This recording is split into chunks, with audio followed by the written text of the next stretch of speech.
In the bustling town of Willow Creek, nestled in the heart of suburban America, Lincoln High School stood as a microcosm of teenage life, complete with its cliques, dramas, and unspoken rules. The school's red brick facade and sprawling campus were familiar to its 1,200 students, who navigated its crowded hallways with a mix of confidence and caution. It was early September, the start of a new academic year, and the air crackled with the energy of fresh beginnings. Among the throng of students was Mia Chen, a 16-year-old transfer student who'd just moved from San Francisco to Willow Creek with her family.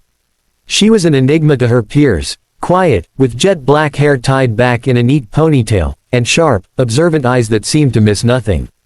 Her navy blazer and pleated skirt, part of the school's mandatory uniform, were crisp and unassuming, blending her into the sea of students. But Mia was anything but ordinary, and a group of bullies was about to learn that the hard way. Jake Malone, a junior with a loud mouth and an inflated sense of importance, ruled Lincoln High's social scene through intimidation. He wasn't particularly tall or muscular, but his sharp tongue and knack for spotting vulnerabilities made him a force to be reckoned with.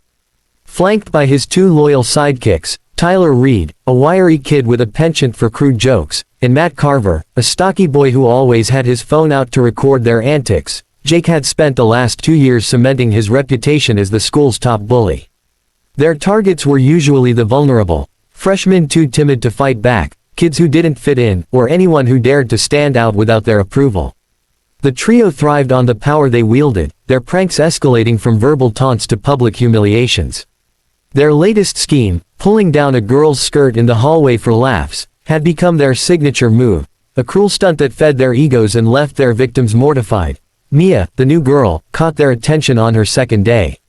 She sat alone in the cafeteria during lunch, her tray of food barely touched, engrossed in a worn copy of The Art of War. Her solitude and quiet confidence irritated Jake, who saw her as an easy mark. Who does she think she is, sitting there like she's above everyone? He muttered to Tyler and Matt, his eyes narrowing. Tyler grinned, already imagining the scene. Let's give her the welcome treatment, he suggested, cracking his knuckles. Matt, ever the opportunist, pulled out his phone, ready to capture the moment for their group chat. Their plan was simple. Jake would, accidentally, bump into Mia in the hallway after lunch, creating a distraction, while Tyler tugged at her skirt, aiming to expose her in front of the crowd. It was a stunt they'd pulled successfully twice before, each time leaving their target humiliated and their own status reinforced. They had no idea who they were dealing with. Mia wasn't just any transfer student. Born to a Chinese-American father and a Korean-American mother, she'd grown up in a household where discipline and resilience were paramount. Her father, a former Taekwondo instructor, had started training her when she was 6, not just in martial arts but in the philosophy of self-control and respect. By 16, Mia had earned her second-degree black belt, a testament to years of grueling practice, sparring sessions, and countless hours perfecting her forms. She could execute a spinning hook kick with the precision of a metronome and disarm an opponent before they realized what was happening. But Mia didn't flaunt her skills. She was soft-spoken, preferring to observe rather than dominate, and she'd learned to channel her strength into quiet confidence. Moving to Willow Creek had been tough, leaving her friends in her old dojo behind, but she was determined to make the best of it. She just wanted to get through high school without trouble.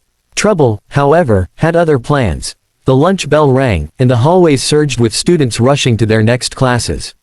Mia, still reading, made her way toward her locker, her backpack slung over one shoulder. The corridor was a chaotic blend of laughter, shouted conversations, and the occasional shove.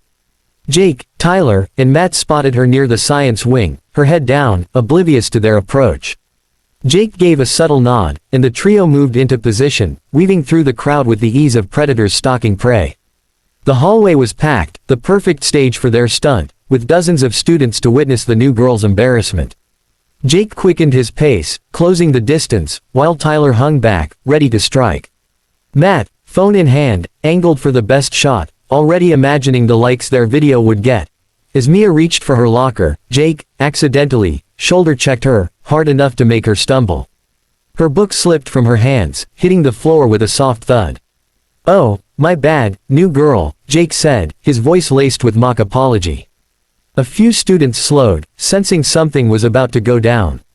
Mia crouched to pick up her book, her movements calm but alert. That's when Tyler made his move, reaching for the hem of her skirt with a smirk, expecting an easy win. The crowd held its breath, some cringing, others waiting for the inevitable laughter, but Mia wasn't the helpless victim they'd expected. In a flash, she straightened, her body shifting into a stance honed by years of training. Before Tyler's fingers could do more than graze her skirt, she grabbed his wrist with her left hand, twisting it in a controlled but firm motion that sent a jolt of pain up his arm. Tyler yelped, his smirk vanishing. With a swift pivot, Mia swept her leg behind his, using his own momentum to send him crashing to the tiled floor. The impact echoed in the now silent hallway, Tyler landing hard on his back, the wind knocked out of him. Jake, stunned but reacting on instinct, lunged forward, his fists clenched. Mia was ready. She sidestepped, her movements fluid, and used his forward momentum to guide him off balance, her hand lightly pushing his shoulder. As he stumbled, she delivered a precise front kick to his shin, not hard enough to break anything, but enough to make him wince and lose his footing. He crashed into Matt, who was still trying to record, and the phone flew from his hands, skidding across the floor and cracking against a locker. The entire sequence took less than 5 seconds, but to the onlookers, it felt like a choreographed scene from an action movie. The hallway exploded into a mix of gasps, whispers, and stifled laughter. Mia stood tall, her breathing steady, her dark eyes scanning the trio. Tyler groaned on the floor, clutching his wrist. Jake, red-faced and humiliated, scrambled to his feet, his bravado replaced by shock. Matt stared at his shattered phone, muttering curses. Mia's voice cut through the noise, calm but firm, "Don't try that again." She picked up her book, dusted it off, and walked to her next class, her ponytail swaying slightly as the crowd parted to let her through. By the end of the day, the story had spread like wildfire. Someone in the crowd had caught the tail end of the incident on their own phone, and though the video was blurry, it was enough to make Mia a legend. "New girl took down Jake Malone and his goons," became the refrain in group chats and whispered conversations. Students who'd never spoken to her now stole glances in the halls, curious and a little awed. Jake, Tyler, and Matt, meanwhile, slunk away, their reputations battered. The cracked phone was the least of their problems. Jake's ego had taken the hardest hit. Mia didn't revel in the attention. She went about her days as before, attending classes, reading during lunch, and keeping to herself. But the incident had shifted something at Lincoln High. A few girls who'd been targeted by Jake's crew before approached Mia, asking if she'd teach them some moves. She hesitated at first. She wasn't here to be a hero, but eventually agreed to help start a self-defense club after school. The club, held in the gym twice a week, became a safe space for students to learn basic techniques and build confidence. Mia taught them how to break a hold, how to use an attacker's weight against them, and, most importantly, how to walk away when they could. She didn't talk about her black belt unless asked, but her skill was undeniable, her quiet authority commanding respect. The school administration, embarrassed by the viral video and the negative attention it brought, cracked down on bullying. The principal, Ms. Harper, implemented mandatory peer mediation sessions and stricter consequences for harassment. Jake, Tyler, and Matt were suspended for a week and forced to attend counseling, though they never bothered Mia again. The incident also sparked conversations among students about standing up to bullies, and a few started speaking out about their own experiences. Mia, unintentionally, had become a catalyst for change. As weeks turned into months, Mia settled into life at Lincoln High.